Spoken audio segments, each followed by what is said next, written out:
অলপ ভয় লাগি আছে তো কি কৰে মুভ কৰা নাই যে শংকৰ ঘোলাৰ যি ভৈৰৱ পাহাৰ বনাঞ্চল আছে এই বনাঞ্চলত আগৰে পৰাই সোণালী বান্দৰ আছে আজিৰ পৰা 2004 চনতে আমি আৰণ্যকে ইয়াতে সোণালী বান্দৰৰ গণনা আমি কৰিছিলোঁ তেতিয়া দিনতে আমি প্ৰায় 16টা আমি গ্ৰুপ পাইছিলোঁ সোণালী বান্দৰ আৰু সেই সময়ৰ পৰাই আমি সোণালী বান্দৰৰ সজাগতা সৃষ্টিৰ কাৰণে এই গাঁৱত বিভিন্ন অনুষ্ঠান আমি কৰিছোঁ কিন্তু আজি অতি দুৰ্ভাগ্যজনকভাৱে এটা ডাঙৰ সোণালী বান্দৰ আপোনালোকে দেখাই পাই আছে এতিয়া এই সোণালী বান্দৰটো আজি এই মুক্ত হৈ থকা বিদ্যুৎ তাৰত স্পৰ্শ হৈ ইলেক্ট্ৰকিউশ্যন হৈছে কিন্তু মানে সৌভাগ্যৰ কথা এতিয়ালৈকে আমি গম পোৱা নাই বান্দৰটো যদিও গছত উঠিছে কি হয় আমি ক'ব নোৱাৰোঁ তাক নিৰীক্ষণ কৰি থাকিব লাগিব এইটো খুবেই দুৰ্ভাগ্যজনক আৰু ইতিমধ্যে আমি আজি কিছুদিন আগত দেখা পাইছোঁ যে গাঁওখনৰ ভিতৰলৈ সোণালী বান্দৰ আহি আছে এটা সময়ত কিন্তু অহা নাছিলে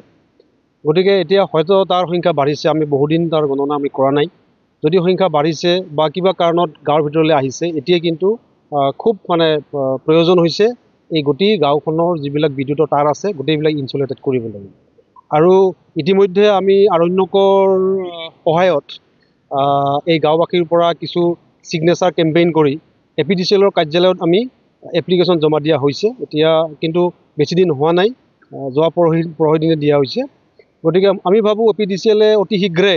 শংকৰ ঘোলাৰ বিশেষকৈ এই ভৈৰৱ পাহাৰ বনাঞ্চলৰ আশে পাশে থকা যিবিলাক গাঁও আছে এই গাঁওবিলাকৰ বিদ্যুৎ তাঁৰবিলাক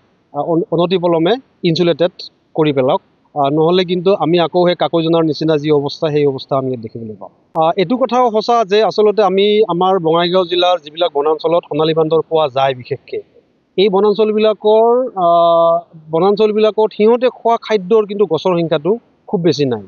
এইটো এটা খুব লক্ষণীয় কথা ইতিমধ্যে আমি গৱেষণাও কৰি আছোঁ যে কি কাৰণত তেওঁলোকে গাঁৱৰ ভিতৰলৈ আহি আছে হয়তো সংখ্যা বাঢ়িছে আৰু খাবলৈ নাটনি হৈছে সেইকাৰণে গাঁৱলৈ আহে